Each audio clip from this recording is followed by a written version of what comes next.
Welcome into ProBox TV's Big Fight Breakdown. That's right, it's an all-Mexico showdown at the Fontainebleau in Las Vegas. It is Rafael Espinoza versus Sergio Cherino Sanchez. Espinoza undefeated at 24-0, coming off a big upset win to win the title. Mexico versus Mexico, always special. Tactically, what's at stake, and will the winner end up taking on a Japanese superstar? We have the names to help us out with that. Jimmy Smith in studio. We have Paulie Malignaggi and Teddy Atlas via Zoom. Paulie, I'm going to start with you. Mexico versus Mexico, always special, always fireworks. You think these two guys have the style to give the fans who are spoiled by Mexico showdowns to give them the fight they want? Well, that's the thing. I mean, a lot of times we're spoiled into thinking, or we just assume thinking Mexico versus Puerto Rico is the biggest rivalry. But Mexico versus Mexico civil wars tend to be pretty entertaining from my experience, having watched a lot of boxing, and I think a lot of boxing fans would agree. So anytime you get a Mexico versus Mexico fight, and even if it's not the superstars of the sport, I think most boxing fans will always have a curiosity and be tuned in. And of course, with Espinoza being a new world champion, a fresh world champion, having upset Rebesi Ramirez, he's on a high right now, and he's obviously going to want to, set the standard for his title reign and his title run and his title defenses. Of course, Rebesi Ramirez was a guy who was expected. There was a lot of good things expected of him, so knocking him off already set the standard. But when it comes to Chirino, Chirino is a guy who's, again, not really stellar, not really a big name, but a guy who's slowly managed to come up the ladder. Only one loss, and that was to Mauricio Lara, who ended up becoming a world champion himself. So I think there's just the same way Espinoza may have been looked at as a guy who is just there to be a title defense victim for Rebesi Ramirez. I think you run the risk here that Chirino could also just be that soft first defense for Espinoza, but you got to be careful because, like you just mentioned, Jimmy, these Mexico versus Mexico rivalries, they tend to bring out a little bit more in guys, and they tend to dig a little bit deeper within themselves, and that's what I expect here in this fight on Saturday. I think that the fact that it's a Mexico versus Mexico rivalry may supersede the fact that it's a world title. Of course, the fact that it's a world title will only motivate the guys more, but already they see another Mexican in front of them. You see them, there's a lot on the line, both for Mexican pride and for world the standing within the featherweight division as a world champion. And of course, like you said, within the featherweight division, anywhere around those weight classes, a big money clash with Naoya Inoue is also always in the works. Also, keep in mind, it's a top-ranked fight, right? You know who else the top rank has? Bruce Carrington, who's only 12-0 as a professional, but has been looking very, very, very impressive as a prospect, and is closing in on the world title rankings as well. And he's a prospect that Top Rank is highly touting. So it's possible that there is also a lot of movement within the featherweight division for the fighters within the Top Rank stable. Yeah, Teddy, when you look at Espinoza, you look at the Ramirez fight, volume, he's tall, he's long, he's difficult to deal with. It was the volume that Ramirez had trouble with. You think kind of like a Paul Williams, a guy who just throws a lot of punches every single round, and it wore Ramirez down. A very difficult style to deal with. What do you think of his style? Well, he got off to Florida win. It was Rocky-esque. I mean, you couldn't script it up better in Hollywood. He got off the floor, I believe, if my memory is right, in the fifth round, and then comes back and almost stops Ramirez. There it is right there. And then almost stops. See, that's where it hurts you being tall, is when you stand tall and you allow the shorter man to climb or to close the gap, and you're still standing tall. That's like a skyscraper. Then there's a lot of windows to break. That's the one thing you got to be careful of. But I just love Espinoza. How can you not love him? I mean, he's tall, he's long. He knows how to fight tall and long, but he says to hell with it because he's a Mexican fighter. He's got that pride, And when I say Mexican fighter, I don't mean that he's not every Mexican fighter has to fight, on the inside. But the pride does, the national pride, they do understand their heritage of so many great Mexican fighters that they follow, and they will bring it to you. And Espinoza is one of those guys. But again, he knows how to fight tall. He knows how to use his length. He knows how to control range. But he just says, freak it. I'm going to go fight you. When push comes to shove, if that's what he's going to do, that's what he's going to do. And that's how he won the fight. And like I said, he almost stopped Ramirez in the 12th round. And this is no walkover. Chirino Sanchez is a good, solid fighter. Paulie's right. He lost that one fight to Mauricio Lara, but that was back in 2018. This is a solid technical fighter. He likes to fight more on the outside. The taller guy Espinoza is not going to be a problem for Sanchez the way it sometimes could be, where you have to earn your way in, where you have to figure out, navigate how you're going to get close without getting caught. Because I already said it, Espinoza will make that easy for you. He'll cooperate with you. He'll meet you on the inside. He won't make it hard to find them. So it should be a really good fight. And Sanchez, solid, like I was saying, solid technically, likes to box on the outside. He can counterpunch. He puts punches together. He punches pretty good. This is no walkover. This is not an easy fight for Espinoza in his first fight defending the title. It should be, well, Paulie said it right. When you have two Mexican fighters at an elite level or at any level of competence, you usually got you got the formula for a good fight. But these guys can fight. It should be really good. Now, in that fight, Espinoza not just knocked down in the fifth, twisted his ankle. Had a badly swollen ankle. His coach said, okay, I'll stop the fight. Espinoza goes, no, you got to keep going. He goes, yeah, all right, then ignore your ankle and keep going. And he fought through, and as Teddy said, dropped his opponent in the 12th round, almost finished it. Ramirez really out of gas in that 12th round. Paulie, what does that tell you about the heart of Espinoza? Twisted his ankle, could barely walk on it, continued the fight anyway. What does that tell you about his heart and his determination? Tells you I'm not surprised. Your Mexican fighters are known for their heart. They're known for their determination. They're known for going that extra mile. You don't want to be the Mexican boxer that doesn't have that quality. A lot of Mexican boxers, not all of them reach world-class level. Not all of them have this super talent. There's plenty of Mexican boxers in the world that don't reach a world-class level. It is one of the major sports in that country, so a lot of guys fight. But all of them are supposed to have that one thing in common: willing to go that extra mile, willing to dig deep, willing to show that character. That's one thing that talent does not have to. You don't have to have talent to show. And of course, Espinoza has also the talent. Otherwise, he wouldn't have been in that world title fight. When he pushed that extra mile in that 12th round and almost got Ramirez out of there, it's not something exclusive to Mexican fighters, but it's something you think of and you realize, yeah, well, what? Not surprised. It's a Mexican fighter. They tend to have that quality in them. And when it comes to even Chirino, Jimmy, Eddie made a good point. He's a really good technical fighter, but a good technical Mexican fighter, you still don't have to tease them with a good time when it comes to banging it out. Espinoza is going to chase him and look to bang it out, even though he's tall. He likes to get in the. He likes to be in there and bang it out, even though he could be tall and box. And you don't have to tease Chirino with a good time, I don't think. Look at Wbo Marcus, for example. You look at him, very, very good technical boxer. But you know what? Never minded when you tease him with a good time and you had to bang it out. The guy would be willing to bang it out, and that's the thing about Mexicans. So that's another reason I also expect this fight to turn into something good as well. Chirino's technical, Espinosa's very tall. Chirino's not that short himself for a featherweight, but nonetheless, because of the Mexico dynamic, I really believe that something really exciting could happen, especially that it's sort of a below the radar type of title fight. This thing could surprise you. Well, we'll discuss not just the possible winner, but the upset. How could it happen? What does Chirino need to do when we come back?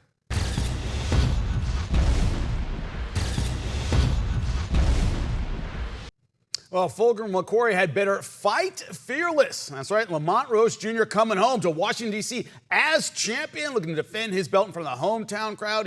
He promised fireworks and a knockout. Check it out June 28th here on ProBox TV. Now, time for the big fight breakdown. It is a Friday fight, an all-Mexico showdown. The question about Espinoza, his heart, his talent, his ability, can't question that. But when it comes to the challenger, Sergio Chirino, when we talk about him and his ability to win, Teddy, you talked about it with Espinoza. He's tall, a lot of windows to break. If you can find the shot, you can put him down. He's put down in the Ramirez fight, but got up. What vulnerabilities do you see that Chirino can take advantage of? That he doesn't take advantage of his, one of his natural assets that you're either born with or you're not, that you're all long, you're all tall, he's got that reach, he's got that wingspan, that he won't, as me and Paulie both stated and confirmed, and he confirmed on tape by showing you how he won the title, that he won't always use that advantage. He won't always make it hard for you to get close to him. He won't make you do what I used to talk about all the time, going to fights on ESPN, where he makes you go through a bad neighborhood and then he mugs you. He just welcomes you to the neighborhood. He says, come on in, and let's get it on.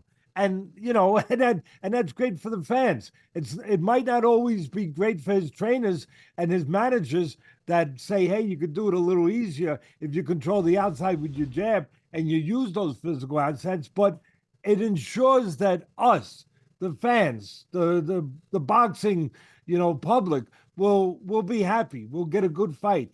And Chirino Sanchez, like me and Paulie again was saying, solid technically, he'll engage you too. And he does have good size. Paulie's right. He's not small for that weight. He's got good height. He's not as tall, obviously, as Espinoza, who's exceptionally tall for that weight and long, but he's tall enough. And he likes to box on the outside. He likes the counter. So while Espinoza does give up, there's two ways to fight a tall guy. One is the obvious, the more conventional, the more traditional way to move your feet, move your head, and walk in. Move your way in, come in behind the jab, put a little bugs on the windshield so the guy can't see you coming and pot shot you so easy. Move your head and work your way in. The other way is to step out and set traps. Try to get the taller man to help you, to give up his height. Invite him in. Entice him to come to you. And Sanchez is capable of doing that. He's got a really good counter left hook. He's capable of doing that. It's going to be an interesting fight. Paulie, when it comes to Espinoza, let's discuss the intangibles of an upset here. Espinoza, a huge upset over Ramirez to get here and win the title. Do you worry about that letdown performance in his first defense? Some fighters get better when they become a title. They believe in themselves. Others kind of leave themselves emotionally in that last fight. What's your thought on that intangible of the first title defense? Yeah, you got to have that same hunger. It's almost sometimes you can almost peak at that world title winning effort because you put so much of yourself in there. Nobody was believing in you. So you have a lot of things to grasp at in order to motivate yourself and push yourself, because the whole me against the world routine can really be a big motivation, a big factor. Here, and all of a sudden, now the roles are reversed. You got your first world title defense. You got a guy like Chirino, who a couple of fights ago was fighting a guy who was 5-6. So you're looking at it and they're thinking, oh, are they setting me up for like a softy title defense? How do I make sure I don't let this sort of seep into my mind and look at this guy like he's just an elementary first title defense just to get my feet wet, because that's what you're risking. Because again, a guy like Chirino could be coming in with the same kind of hunger Espinoza just had in the Rabesi Ramirez fight. So mentally, you've got to get yourself up. You got to get yourself to that position, and only you know how to do that. I mean, you got to remind yourself what all those things that motivated you in the past, all the reasons you were so hungry, all the reasons you had to get that title, to go get that world title. Because now is the most beautiful part. The title defenses, being in the big fight, working your way towards the big fight, and of course that guy surrounding the weight classes like a satellite. Naoya Inoue, the big money fight, big opportunities. So for Espinoza, there's a lot of reasons to grasp at, to stay motivated, but you still could be slippery because again, like you said, there is sometimes a tendency of a letdown with that, especially with that first title defense if it's not a huge name. Chirino, a 5-1 underdog. Of course, the better side. J-Rod will go in here and crow about the numbers. That's what he does. But I'm curious, you, Ted, a 5-1 underdog. Chirino, a lot of people overlooking him. Is that right? Is that normal? Is that the way people are people seeing this fight wrong? Go ask the people that bet on Matias. Go ask them, Jimmy. Yeah. See what they say. Because Matias was, I think, a 7-1 favorite. I think you had to lay 700 to win back 400 or 500. So, nothing uncommon in boxing to get the underdog to win, especially lately. We've been getting a lot of underdogs. Scotty Espinoza won as an underdog. Yeah, that's right. That's a great point. And to Paulie's point about mostly being on the same level, it's kind of hard to be on the level that Espinoza was for that first world title when he won the title. I mean, how are you going to be on that level? I mean, that was another level. He took himself to another level, actually, to win that fight. And he had to get off the floor and do what he did. And if that fight was a little longer, he stops. He winds up stopping Ramirez, who was an Olympic gold medalist besides being a world champion. So, yeah, this should be I think it's got the makings of a better fight than the odds are trying to tell you. You forget about the odds. Odds don't fight. What did Don King say? Don King once said, contracts don't fight. I know it's a different thing, why he was saying that. But contracts don't fight. People fight. Odds don't fight. People fight. Oh, it's going to be a great one Friday, and also huge stakes considering the state of the division. That's what we discuss when we come back here on ProBox TV.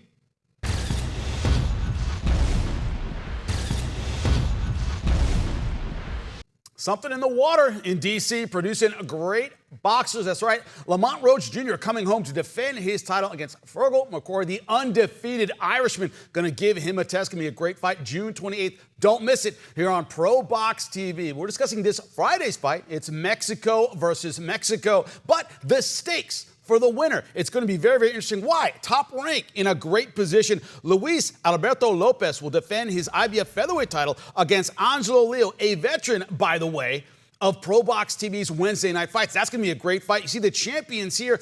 A ton of great fighters in this division. The winner of Friday's fight in a great position to bank some big money fights. Paulie Malignaggi, Teddy Atlas joining me via Zoom. Paulie, what's your thought on this division and where the winner would sit, obviously with a great performance?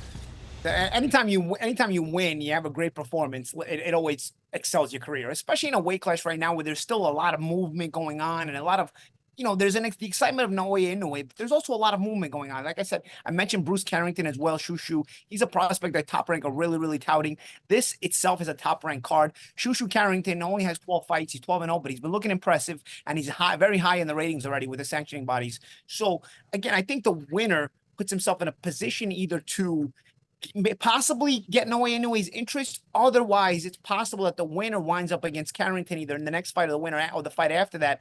And I think they may be moving Carrington in towards the Naoya Inoue fight, because remember, Carrington's last win in the last week or two, Naoya Inoue was ringside and he left after Carrington's fight, even though Carrington was the co-main event and not the main event. So I think there are grumblings or talks about Inoue and Carrington fighting. It's possible that the winner of this fight could be somebody Carrington is aiming for to get that title, so that he becomes more on the level of something that Inoue and him could fight in the featherweight division. Remember, Inoue is still at 122, and so I think he's still going to take a 6 months to a year to move into the 126-pound division and grow adequately there. And I think that's the reason for that is because he's starting to feel the punches a little bit as he's moving up in weight. He got dropped at 122 pounds. I don't think he's going to be in a rush to move to 126, but nonetheless, the excitement factor of having a world title at 126 leaves you in that conversation, and I think you always want to remain in that conversation, especially if you're going to put on good performances. Somebody like Espinoza, talk of the town after the upset of Rebesi Ramirez. How do you maintain that? Now you have to look good again. You can't just have a lackluster win.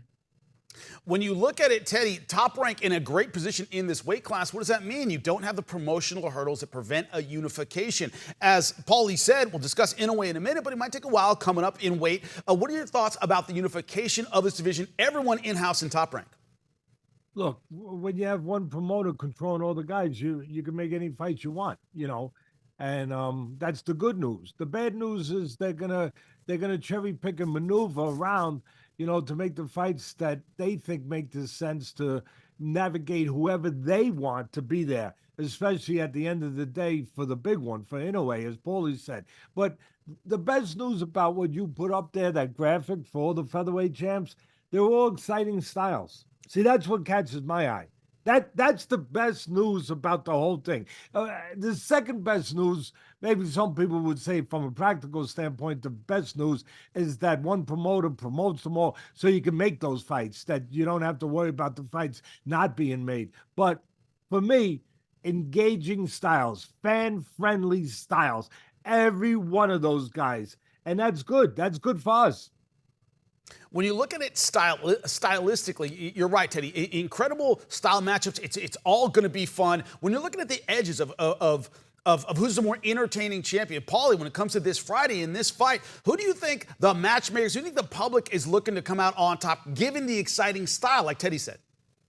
Well, I think, the odds themselves, you mentioned them. Espinoza is a clear favorite. So they're looking at this like, okay, this is going to be a title defense for him, an elementary title defense. And that, like I said, we discussed this already. This is sort of the slippage that you risk having mentally after being up so high, motivating yourself for the Rebesi Ramirez fight where nobody was believing in you. So now I think the public is looking for not only Espinoza to win, because now all of a sudden he's the new guy on the block. He's the guy who had that upset. Now you're curious about him. Oh, how good can this guy be? You know what? He must be good if he beat Rebesi Ramirez, a two-time Olympic gold medalist who was highly touted by Top Rank. I mean, bro, Rebesi Ramirez beat Shakur Stevenson in the Olympic finals. I mean, just to go show you the kind of what kind of a prospect and champion Rebesi Ramirez was expected to be. Though nonetheless, Espinoza beating him creates that attention, creates that momentum behind him. Now now you got to maintain it. Yeah, you got to maintain it. Now all of a sudden you went from the guy nobody knows and got to know because of the Robeisy Ramirez win to now the expectation. Now all of a sudden there's expectation, and when there's expectation, there's a different kind of pressure on you. So the public is looking at Espinoza to win, but to create that expectation and to live up to that momentum and that expectation.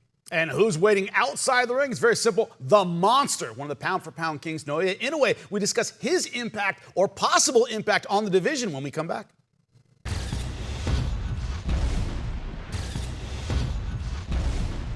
Welcome back to ProBox TV's Big Fight Breakdown. We've been discussing, of course, Rafael Espinoza versus Sergio Chirino, but you know who's outside the ring, who might move up in 2025, according to Top Rank's Bob Arum. Naoya Inoue might be coming up to this division. I got to ask you, Paulie, what is his impact? Who do you see him fighting immediately 2025? I don't know. It's hard to predict in a way, but I think he's not in so much of a rush anymore to go up in weight. I think the knockdown, I think the matchmakers and the team will sort of slow down and make sure he grows properly into the featherweight division. But like I said, I think it also starts to bring into consideration. I think Top Rank is really pointing towards Carrington. We got a little bit of time for Carrington to sort of get that experience necessary, maybe a fight or two, maybe even pick up a world championship.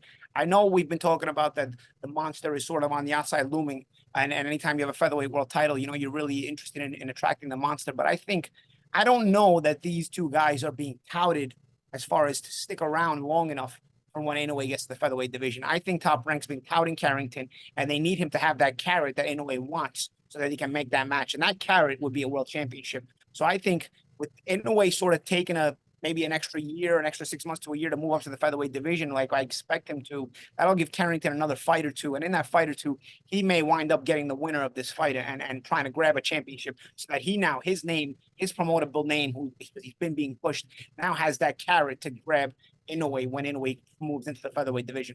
Teddy, your thoughts? You think Carrington is going to be the guy to get to the top? Much more experienced guys in this division. Yeah, I think he needs more time. He's a terrific prospect, good amateur, of course. He's been looking great with the guys they've been putting him in with. But I think that he needs to still get more experience, more seasoning before you're talking about Inoue. I think a little more time, which Paulie touched on. But I don't think 7 months from now is when Arum says that Inoue will make his move up there. That's in 2025. And I don't see that being. I see Espinoza being first because, I know it's a big jump, and you've done from going from super featherweight to featherweight, but it's not a big jump when it's Inoue. And it's not a big jump when you have a guy Espinoza, as good as he is, you can hit him. Paulie, that to me, that's the only thing you got to look. You can hit him. If he was a real slick guy and a bigger guy and he, all that, then you'd say, okay, maybe it's not the right move for Inoue. Yeah, give him a little more time. But anyone he can hit, he can get rid of. And this is a guy where he gives up his height and he gives you that long, lean body. And you know what Inoue is really good at? Banging the body, putting water in the basement. That's my take. And you know what? You make a good point there, Teddy, because also Robeisy was the one they were looking at for Inoue, and now Espinoza replaced Robeisy Ramirez. They were looking at to get the gold medalist against Inoue, the monster, and with him being replaced by Espinoza, don't doubt that it could also be Espinoza. Not just a big Fight Friday, perhaps an audition for the monster. We'll see how it works out, but enjoy the Fight Friday, and we'll have it all wrapped up next week for your news here on ProBox TV.